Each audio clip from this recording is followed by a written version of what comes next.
Anta Diop bu Ndakaaru mu tuddee ko Lucas dans le chaos maanaam barricade gaz de grenade lacrymogène ay blessure loolu moom mooy crise bi nga xamante ni boursier ko indi te boo moytuwul mu dégénéré wu moom nag dikk na ci loolu lu yaatu ci xëtam bu njëkk mu ne université Cheikh Anta Diop de Dakar a basculé dans un chaos inédit lu nga xamante ni kenn mosu ko gis le 1er décembre ak le 2 décembre ba tey ji sax le 3 décembre étudiants yi nga xamante ni ñoo nekk foofee ca université ba dañu déclaré ab grève bu nga xamante ni illimité pour le paiement des arriérés de bourse ñu ne accumulé depuis des mois loolu la ñuy nekk di réclamer ñi koy réclamer nag mooy étudiants yi nga xamante ni ñu ngi foofee di war a def master ak yeneen ni étudiants yi nga xamante ni dañuy jàpp ne dañu am ay arriérés de mois yu ñu leen war a fay ci ay bourse te ba léegi jotuñu ko moo tax ñoom nag ñu ngi jàkkaarloo ak ñi nga xamante ni ñooy takk der yi ba am na ñu bëri ñu nga xamante ni dañ see gaañu ci way takk der yi mais gaz lacrymogène yeeg yu nu mel moom mu ngi fa di wule ñaay mu mel ni la nga xamante ni moo doon xañ ca juin 2023 fi mu toll nii moo nekk même parfum bi mooy xañ foofee ca université bu Ndakaaru ba tax mu bëri ay blessures ci force de l'ordre yi boo moytuwul sax ñett la ñu wax ne ñoom 16 étudiants ñoo ci blessés ak 4 policiers policiers 16 étudiants ñoom dal di 6 blessés graves. alors loolu mooy situation bi nga xamante C'est ni moom mooy yor moo nekk UCAD ba fii ñu toog di wax ak yéen ba léegi étudiants yi ñu ngi jàkkaarloo ak woy takk der yi di sànniwante mais nag li nga xamante ni moom mooy remarque bi gaañi di def mooy conseil d'administration bi nag boobu dafa jël ab décision pour mu exceptionnel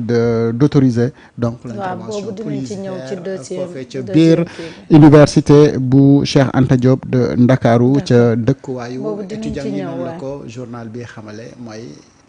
franchise universitaire. d'accord dinañ ñëw ci ponk boobu ci seen dugg waaye ci xeex bi doyen Samba yaa ngi toogoon fii di koy alerter. journal bi xëy xamle li nga xam ne tey moom lañuy gis ni buñ ko fayul mun naa jur leneen. mais gis nga ku yàgg a gis grève université yii boo ko gisee il faut nga alerter il faut nga tiit parce que ça démarre toujours dans la rue et ça se termine à l'intérieur de l'université te bu xasee ba dugg foofu mënatoo écarter dara loo xam ne rek musiba la mën na fa xew ñaanuñu ko yàlla mais instant bi la xew université il faut que nos autorités réagissent le plus rapidement possible on ne peut pas pour chaque régime décompter des morts mënul nekk il faudra vraiment trouver le plus rapidement possible des solutions tey ñëpp a tiit ce qui est en train de se passer à l'université Cheikh Anta Diop le problème il est complexe mais il faut ñu créer des mécanismes de communication de discussion avec les étudiants on peut pas rester comme ça suñu xëyee ñuy xool les sites ñuy def en direct étudiants yaa ngay sànni xeer policiers yaa ngay répliquer ba ngoon guddi gi la même chose on revient encore depuis 4 jours et il y a pas de solution il y a rien comme si dëkk bi il y a pas d'autorité mais je suis désolé mais ce qui se passe actuellement à l'université Cheikh Anta Diop mais c'est pas ça qu'on attend du loolu la ñuy xaar on pensait avoir fini avec ces spectacles bu mel nii mais lii bu ñu yeewoo mara d'état la ñu ne la am na ku ci faatu nag fan la crise bi jëm donc moi je pense que il faudra le plus rapidement possible essayer de calmer et puis moi je suis pas d'accord que les forces de l'ordre di dugg ci biir université bi c'est-à-dire que loolu ça ne fait que dégénérer la situation dégg naa sànq nag ku ci mel ni Malick Gakou mu nga foofa ca biir université ba ca campus social ba pour essayer un peu de voir nan lay jéem a waxtaanee ak étudiants yi pour que ñu calmer wu mais loolu ça ne suffit pas ça ne suffit pas il faudra que nos autorités prennent à bras le corps ce problème-là ñu régler ko c'est un problème très complexe mais un problème qui peut trouver des solutions étudiants yi seen bourse yi nañu xamaat ne seen bourse yi du pour jàng rek seen bourse yi ci la ñuy daanaka fajee seen aajo ba ciy faj seen aajo ay waajur c'est un truc très très important ci étudiant bourse dafa am importance ci étudiant il faut régler cette question là mais li ñuy gis dalul xel maa ngi artuwaat li ñuy gis dalul xel nañu rétablir le fil du dialogue ñu jéem a xool moment yu mu gën a gaawee nan la ñuy def ba trouver une solution à l'amiable mais lii di raam yàlla bu mu yegg ca ñag ba. waaw amiin. waaw lii raam ci bu ñu moyul nag ci ñag bi la jëm parce que itam seen naa leen des fois on a tendance à dire que ne étudiants yi dañuy grève pour li nga xamante ne moo di seen ay bourses mais ci suuf day am leneen loo xam ne da ciy raxaale lu kenn dul gis loo xam ne day tax coow li gën a yëg invisible derrière les grèves. léegi lu tax ñun la yow dinañ la fay sa 2 mois te yaa ngi continuer di xeex.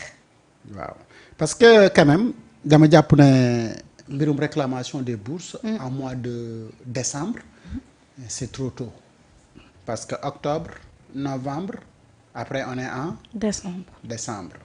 décembre deewagul déjà ngay réclamer 2 mois d'arriéré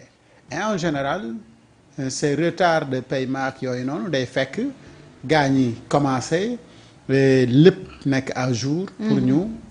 defal la rappel ñëpp xam nañ ne vers mois de février mois de mars la doon am sinon y beneen rappel bi c'est en mois de juin juillet bu école di tëj ñu rappel la yi nga xamante ni moom moo ci des mooy juillet août septembre octobre bi ngay bon juillet août ak septembre mooy 3 mois yeneen yi nga xamante ni école day fekk mu tëj donc tey nag bu yi amee dafa am comme ni nga wax la main invisible ci ñi nga xamante ni dañu bëgg a déstabiliser li nga xamante ni moom mooy la paix sociale mais loolu buy am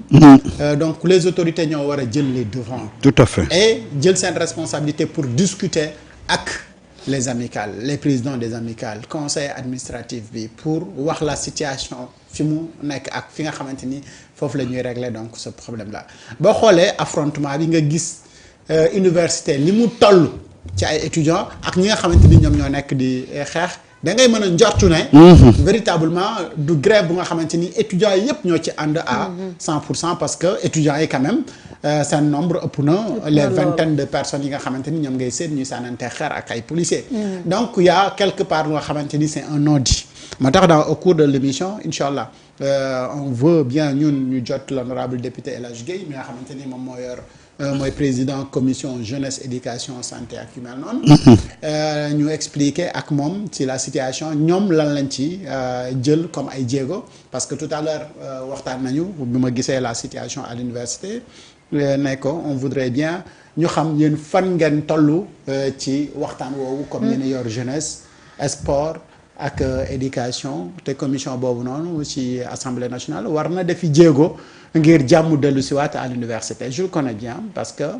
ensemble on a été à l'université mu activoon trop si amicales yi donc war na xam yan voie ak moyen la ñuy jaar ak les étudiants moo xamante ni dinañuy trouver solution mais monsieur le président foo nekk parce que des situations pareilles quand même ah oui da nga ci war a artu pour mettre fin à la situation et je pense que ni une réponse d'habitude xam nga yu mel nii soo amee àllukaat rek il y a une réponse dans buy am dans le sens d'apaiser li nga xamante ni moom mooy am et tey su fekkee ni arrêté wuñu ko c'est-à-dire mën nañu dem ba yàq sax lu ëpp li nga xamante ni moom la ñuy réclamer alors léegi nag c'est les autorités ñoom ñoo war a teg le pour et le contre pour ñu arrêter lu nga xamante ni moom mooy am actuellement à l'université beneen ponk bi Samba wax et puis c'est important suñu xel day dem ci Balla Gaye suñu xel également day dem ci Bassirou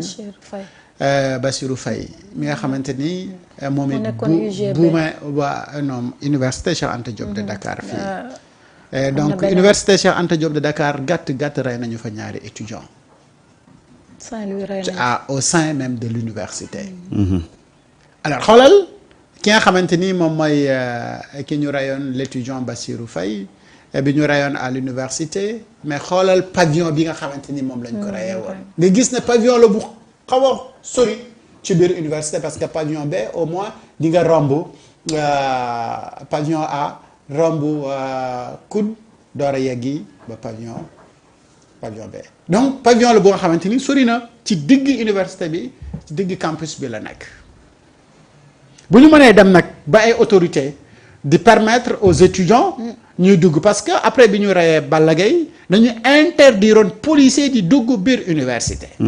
à quel que soit affrontement yi mën a am benn policier amul droit teg tànkam biir université tey nag bu ñu demee ba nga xamante ni autorisé nañu des étudiants des policiers ñu dugg biir université en tout cas image yu ma gis démb connaissant université da ngay xam ne ñii ñu ngi ci digg université bi taxaw déjà am na journal bu xëy wax ñu ko que ni ñoom nangu nañu